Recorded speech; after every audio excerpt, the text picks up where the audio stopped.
morning. I thought that it would be really great to wake up with you all this morning, and at the beginning of the day, when I wake up, you have those first few moments before you're even fully awake where there's an incredible sense of peace and relaxation from the night, and there's also a sense of hopefulness and excitement about the day and what it will bring. And then oftentimes we tend to let the whole weight of the world from the day before or from many years before start to weigh us down, sit heavy on our heart, and we feel like we have all this weight on our shoulders. And this happens sometimes even before we get out of bed. And so I thought that I would share with you how I start my days so that as I go through the day, I can always reconnect with my first few moments where I know that there is calmness, peacefulness, that I'm centered within myself, and all of us are. And so we have to come back to that. And so the way that I do that is I practice, but it doesn't necessarily mean that you have to practice a scheduled class for an hour, or 75 minutes, or 90 minutes. You might just have 10 or 15 minutes in the beginning of your day, maybe 20 minutes or a half an hour that you get to yourself, if any time to yourself, and in which case you might need to make some time for yourself. But we have this moment where we can set up the rest of our day, and your practice, it's always with you. It's not just something you do on your mat. It's something that you do in your life. One of the best ways that you can get centered and hold your peace within yourself is to get still and breathe. And so I'm going to teach you a way to do alternate nostril breathing that's really simple. It balances out the hemispheres in your brain, and literally brings balance into both your logical and creative sides. So before you walk out that front door, you've got an advantage. And so you take your right hand and you fold your first two fingers, your middle and your index finger, down. You use your ring finger and your thumb on your nostrils, and your pinky finger should be with your ring finger, although at first it doesn't really know where to live, so you can just have it comfortable and rested. You go in the right nostril for a count of 5, and then you close the right nostril and exhale, releasing the ring finger, out for 5.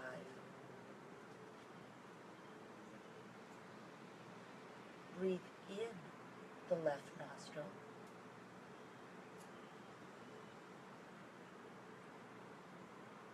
Open the right nostril, exhale for 5.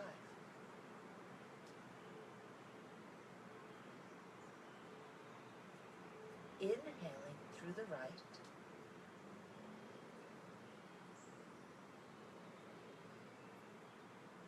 Close the right nostril, exhale through the left.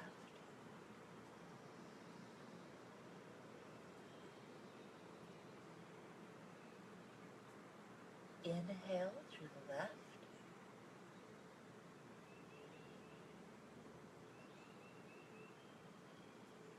Exhale through the right.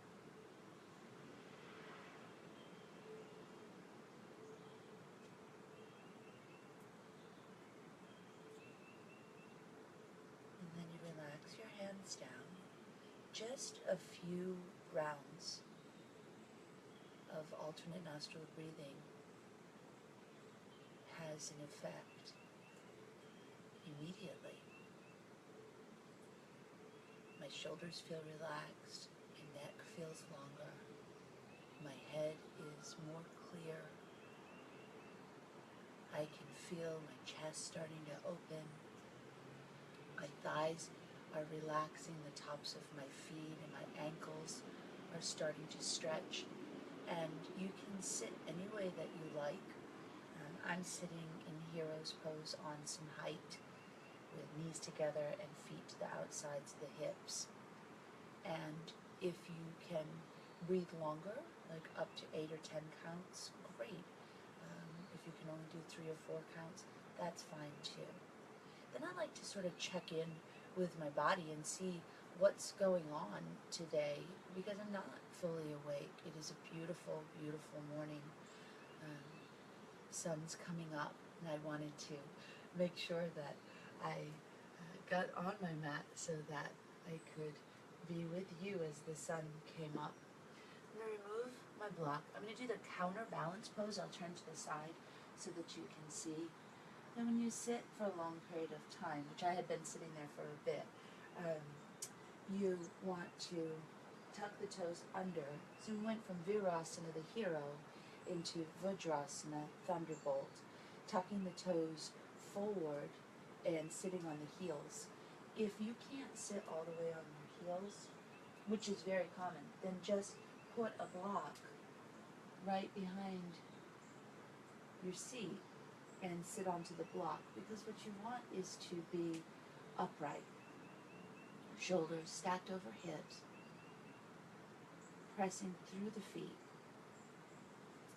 And the toes, especially when you first wake up, are a little tighter than later on in the day. The feet, the toes might be tight and ache just a little bit. And there's a big difference between discomfort and pain. Pain will take your breath away. But discomfort, I like to think about it like a little reminder that we're alive. And it's stimulating, and it wakes us up, it brings awareness. So breathe into that discomfort a bit. And you'll notice that when you connect with your breath, that you become fully present.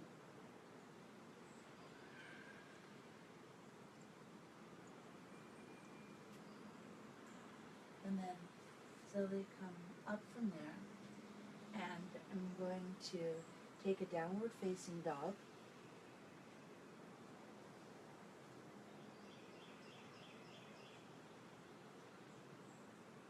Fingers spread wide, thumb and index finger side of the hand onto the mat, toes tucked forward. Lift the seat up and back. Walk the toes back away from the hands an inch or two, and make some subtle adjustments. Hands should look the same on either side of the mat, shoulder distance, palms flat. Feet look the same, hip distance parallel. Head is relaxed, low belly in, thighs engaging, upper arm from the shoulder to the elbow engaging, the entire arm strong. And then walk the dog a little bit, bending alternate knees. Take some hang time in each of your heels. And notice how you feel.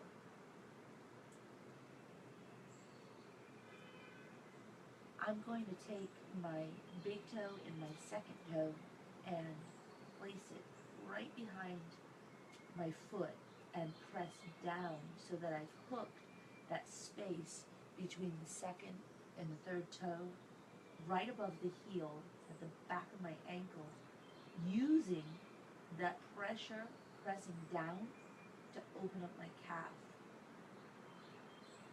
And then I'm going to switch legs, hooking the space between the second and the big toe right above the heel and behind the ankle, pressing down, opening up the calf.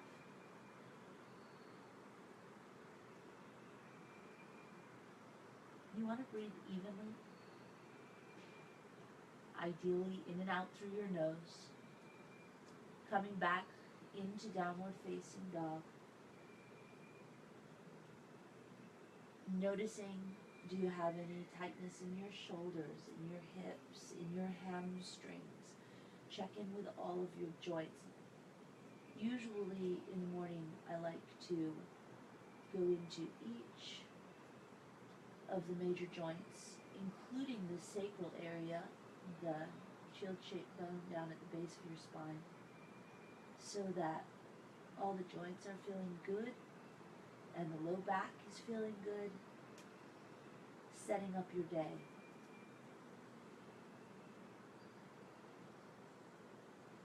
Gently look up and walk up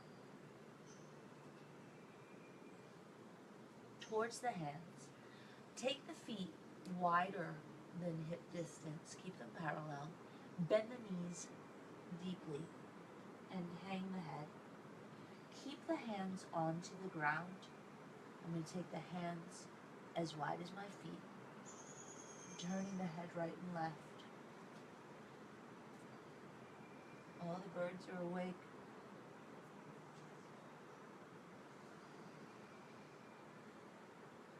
They sound so good.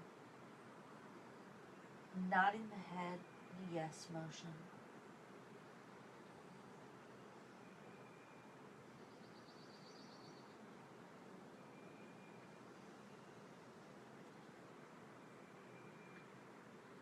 Stilling the head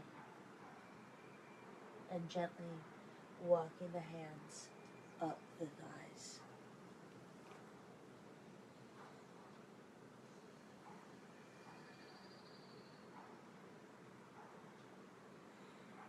Shoulders down and back a couple of times.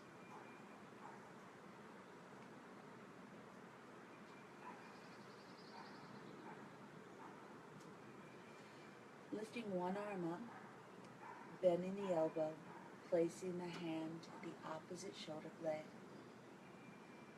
and holding with the other hand, lifting on an inhale, and gentle stretch over,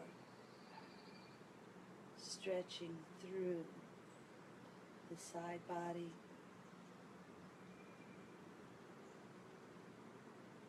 Inhaling, coming back up to the center, and exhaling, releasing. Of course, doing the other side. So I'm taking my palm over the elbow, lifting up on an inhale, and exhaling, stretching over through the side body.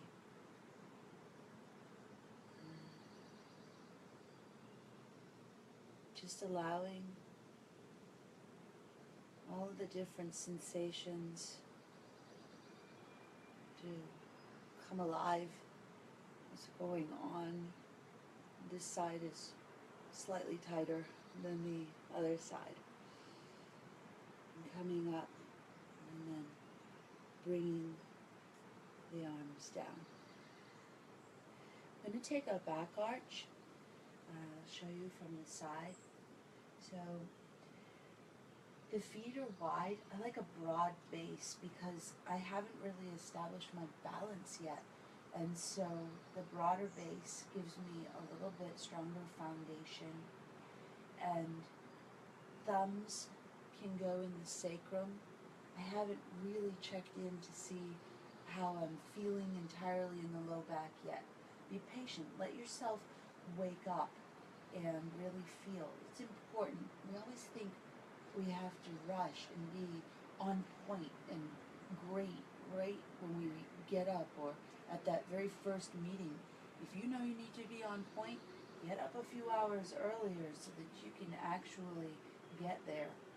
Bend your knees, loop your tail, push your thumbs into your sacrum.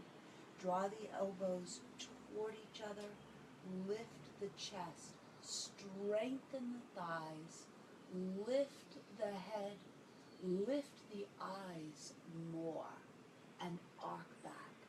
And I'm going to take it back until I start to feel in the low back, which is right about there this morning. Now I'm going to just engage more. Thighs engage, chest up, elbows in, pushing with my thumbs. I can take it another half inch. Inhale, up to center. Exhale. I'm going to take a cleansing breath.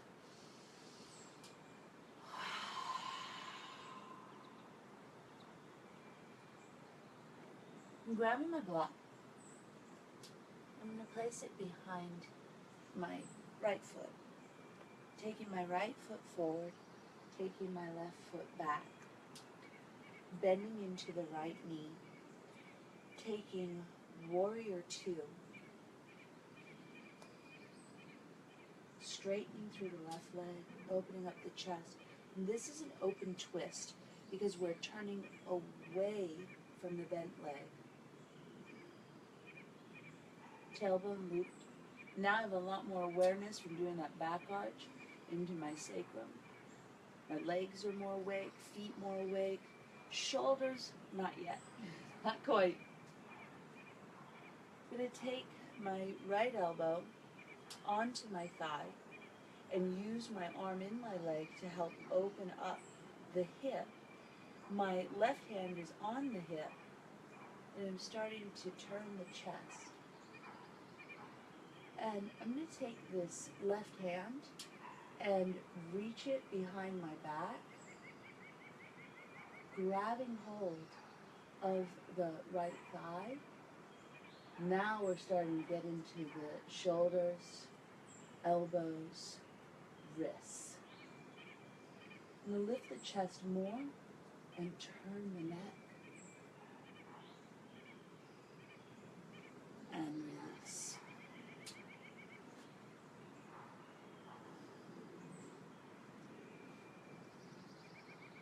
And then, of course, the other side. We don't always have time to get to a class.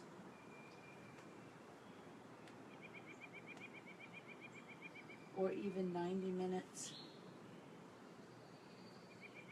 Or sometimes it seems like 5 minutes when we're home.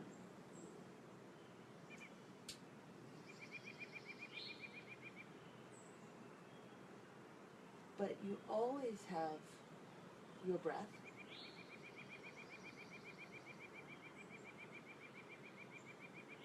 There's always a little time, even in the office, shut the door and do a little back arch.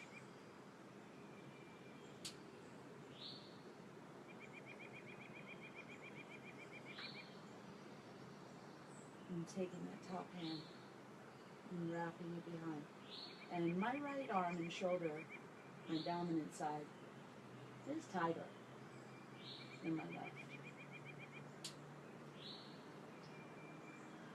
And I breathe into that shoulder with a lot of kindness. It serves me very well and will continue to do so if I take good care of it.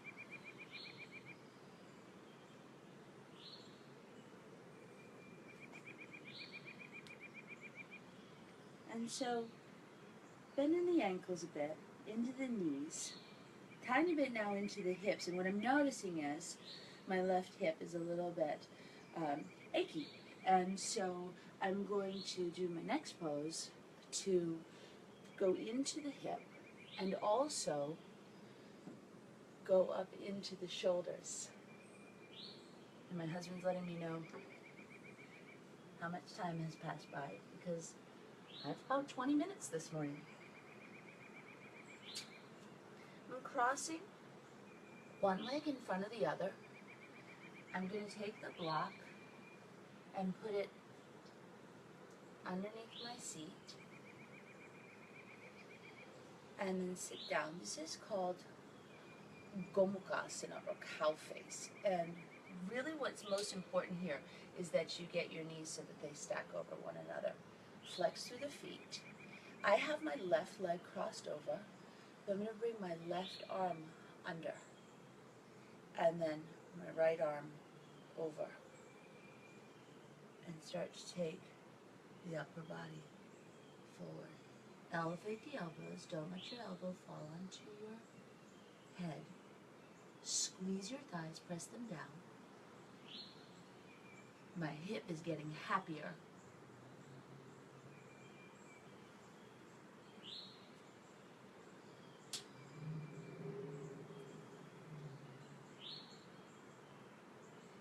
It's very interesting when we struggle with anything from mild discomfort all the way to pain. It makes us very grouchy, and we have to deal with it. It's part of being on this planet. But we can use our yoga practice to help us. And now, of course, the other side.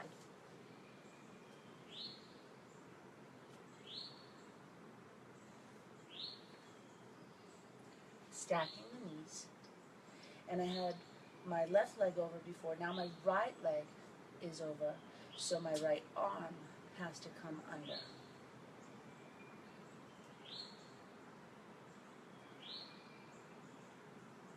And depending on how your body is, if you have a side that is particularly tight, you may want to go into the other side first. You can actually use the areas in your body that are open or more relaxed to help teach the areas in your body that are not as much how to open and relax better. And I'm going to breathe some of that openness that's in my left shoulder into my right.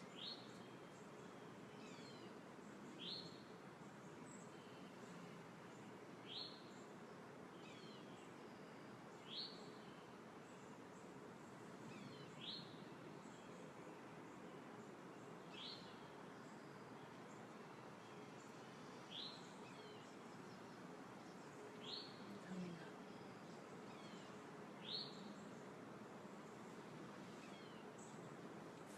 The very last thing that we'll do this morning together, I hope you're having a really good morning.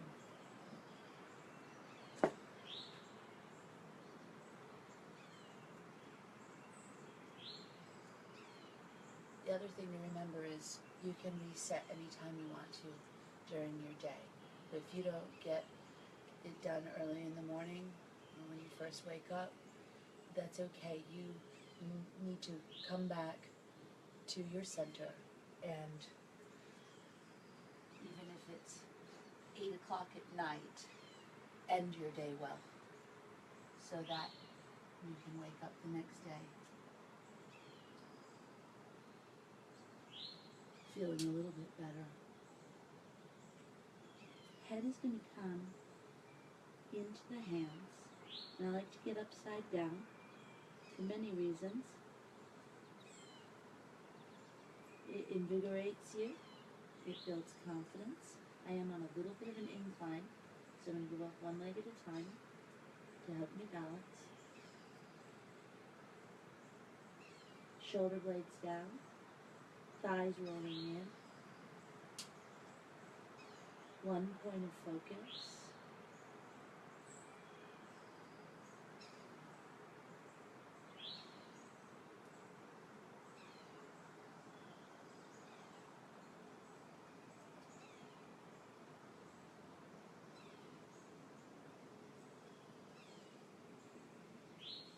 Child's pose.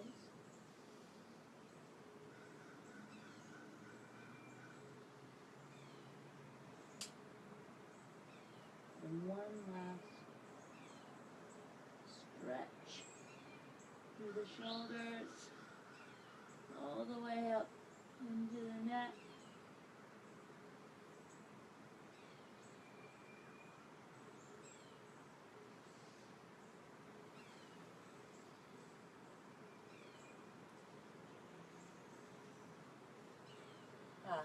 That's the way to start your day. Have a great day, everybody.